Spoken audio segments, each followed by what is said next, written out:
conoce la historia del día que dos países hermanos se mostraron los colmillos. 9 de agosto de 1987, un barco de guerra colombiano, la corbeta A.R.C. Caldas, cruzó el paralelo de Castillete rumbo al sur y se colocó en el Golfo de Venezuela, en el centro del área reclamada por Colombia. Allí fue interceptada por el patrullero venezolano A.R.B. Libertad Isaac, así uno de los conflictos más importantes registrados entre los dos países hermanos. ¿Quieren saber lo que pasó? Empecemos. El 14 de julio de 1987, en aguas del Golfo de Venezuela, el buque Malpelo de la Armada colombiana interceptó a 6 naves pesqueras venezolanas, a las que ordenó que se retiraran de las aguas territoriales colombianas. Ante lo ocurrido de forma reiterada en estas aguas que Colombia reclama como suyas, los pescadores denunciaron los incidentes en la base de Palo Alto en Punto Fijo.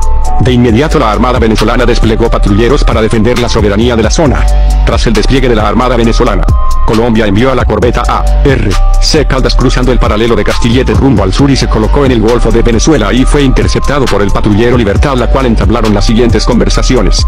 Barco de guerra venezolano, corbeta Caldas, usted se encuentra sin autorización en aguas jurisdiccionales venezolanas, le sugiero su inmediato retiro. Barco de guerra colombiano, bienvenido patrullero Libertad al mar territorial colombiano, zona económica exclusiva de nosotros, estamos en navegación de rutina en nuestras aguas. Barco de guerra venezolano, no existe tal zona económica exclusiva, le repito, usted está en el Golfo de Venezuela, donde hemos ejercido soberanía desde antes de la independencia. Sepa usted que la Armada y la Fuerza Aérea de Venezuela haremos lo que sea necesario para defender nuestra soberanía sobre el Golfo de Venezuela. Por lo tanto, le ordeno desalojar estas aguas. Durante esta situación, la corbeta colombiana habría cambiado de curso para navegar en sentido oeste, mientras era seguida por la patrullera venezolana hasta alcanzar coordenadas justo fuera del área de patrullaje de la Armada venezolana, donde permaneció fondeada hasta la tarde de ese mismo día. Por su parte, la patrullera venezolana A.R.B. Libertad se dirigió al suroeste del archipiélago Los Monjes, siguiendo órdenes del comando del escuadrón de patrulleros en espera de apoyo de otras naves de la Armada venezolana. Tras este intercambio de palabras, el presidente de Venezuela, Jaime Lusinchi, dio la orden de alerta a las tropas de las Fuerzas Armadas, desplegando barcos, tanques y los recién adquiridos F-16. Por su parte, el presidente de Colombia, Virgilio Barco, desplegó submarinos y barcos misilísticos en la zona, lo que llevó las tensiones a su máximo nivel. Al amanecer del 10 de agosto arriban a la zona la fragata misilístico acompañada de las patrulleras K.E.R.A. y A.R.B. Independencia. Más tarde ese mismo día arribaría también la fragata misilístico, cuyo comandante asumió el comando táctico de las operaciones durante el transcurso del día. La patrullera A.R.B. Libertad se había trasladado a la base de Punto Fijo, donde fue dotada de sus misiles antibuque Otomateme K-2 para luego zarpar nuevamente con rumbo a la zona del archipiélago de Los Monjes. Ese día la situación estuvo en calma, pero las corbetas seguían estacionadas en la zona en disputa. Al ver esto, al día siguiente el alto mando militar venezolano alertó a las unidades militares fronterizas, al tiempo que movilizó aeronaves de la Fuerza Aérea venezolana a la zona de operaciones en el Golfo de Venezuela. A primeras horas de la mañana, una formación de 2 aviones caza F-16 venezolanos realizó vuelos rasantes sobre la corbeta A.R.C. Caldas. Los pilotos venezolanos observaron que los cañones de la nave colombiana no se hallaban preparados para su uso, ni existía algún otro indicio de que la tripulación se encontrara en roles de combate. Luego del sobrevuelo de los aviones, la corbeta colombiana fue seguida siempre por una fragata venezolana y una nave patrullera que se alternaban para cumplir esta tarea. Por su parte, las fuerzas militares colombianas decidieron prolongar la presencia de naves en la zona mediante órdenes a la corbeta A.R.C. Antioquia de reabastecerse en la base naval de Cartagena y zarpar para relevar a la A.R.C. Caldas. Luego esta última se reabastecerse también con su dotación de torpedos y misiles antibuque y esperaría órdenes para zarpar nuevamente. Al mismo tiempo, el gobierno de Venezuela ordenó la mayor movilización militar que hayan realizado sus fuerzas armadas. Entre las unidades navales que se encontraban en la zona se habían sumado 2 fragatas misilísticas adicionales, la A.R.B. Mariscal Sucre y la A.R.B. General Urdaneta, además del escuadrón de submarinos venezolanos compuesto por los submarinos de ataque diésel eléctricos tipo 209 A.R.B. Sábalo y A.R.B. Caribe, lo que elevó el número de naves venezolanas presentes en el Golfo de Venezuela a 8, 4 fragatas, 2 submarinos y 2 patrulleras, una cañonera y una misilística.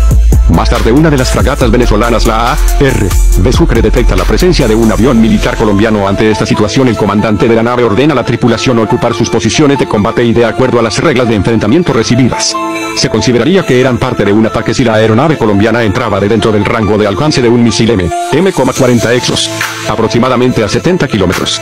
Situación en la cual la nave venezolana haría uso de sus armas antiaéreas. La aeronave colombiana nunca estuvo a esta distancia de la fragata venezolana. Ya para el 13 de agosto en la madrugada, la A.R.C. Caldas fundió frente a Castilletes en coordenadas dentro del área de patrullaje de la Armada venezolana. Aunque negociación entre ambos países, la nave colombiana era vigilada de cerca por varias embarcaciones venezolanas cuando la patrullera A.R.B. Patria, que también había arribado a la zona, alertó acerca de la presencia de un periscopio en la superficie en las cercanías de los Monjes del Sur.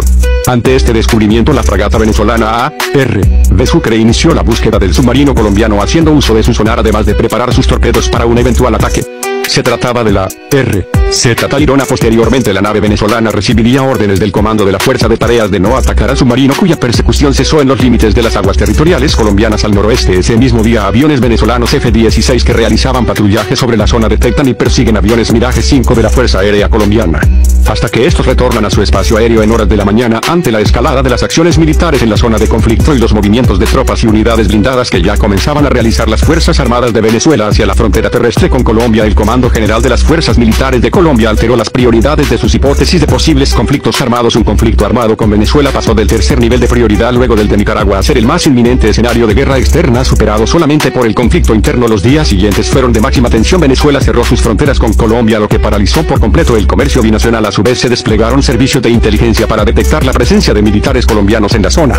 También hubo maniobras entre los buques desplegados en la zona. Una de ellas fue cuando la corbeta Caldas iluminó con su radar de control de tiro a la fragata venezolana A.R.V. Sucre, siendo esta acción percibida por las fuerzas venezolanas junto con el movimiento de relevo de la A.R.C. Independiente como una acción ofensiva con incremento de la fuerza naval colombiana. La reacción de las naves venezolanas por primera vez desde el inicio de la crisis fue ocupar posiciones tácticas de combate como paso previo a un enfrentamiento con las naves colombianas. Más tarde, también en la madrugada del 16 de agosto, la fragata A.R.V. Sucre iluminaría también a la A.R.C. Independiente con su radar de control de tiro. Para el 17 de agosto en horas de la tarde, el presidente venezolano Jaime Lusinchi sostuvo en el Palacio de Miraflores varias reuniones que incluyeron a expresidentes de Venezuela, ministros y otros altos representantes del gobierno venezolano, así como a los líderes de los principales partidos políticos del país. Durante esas reuniones informaron la decisión del gobierno venezolano de transmitir a Colombia un ultimátum exigiendo el retiro de la corbeta colombiana A.R.C. Independiente. Al final del día, el gobierno venezolano había llegado a la decisión de atacar a la corbeta colombiana, lo cual ya había sido informado a los mandos militares esa misma noche en Bogotá.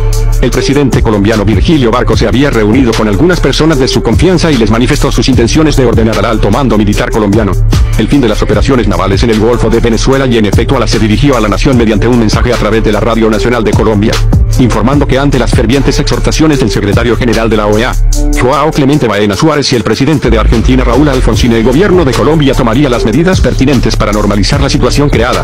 Poco después de la medianoche, el 18 de agosto, se ordena a través de la cadena de mando de las fuerzas navales colombianas el retiro de la corbeta A.R.C. Independiente del área del Golfo de Venezuela. Esta tarea se completó a las pocas horas. La crisis tuvo como causa la disputa sobre la soberanía en el Golfo de Venezuela, sobre el cual no existe una delimitación aceptada por ambos países. Tanto Venezuela como Colombia la han delimitado unilateralmente, por lo cual las áreas de patrullaje de sus armadas son compartidas por ambos países. Esto fue todo, amigos, saludos y bendiciones.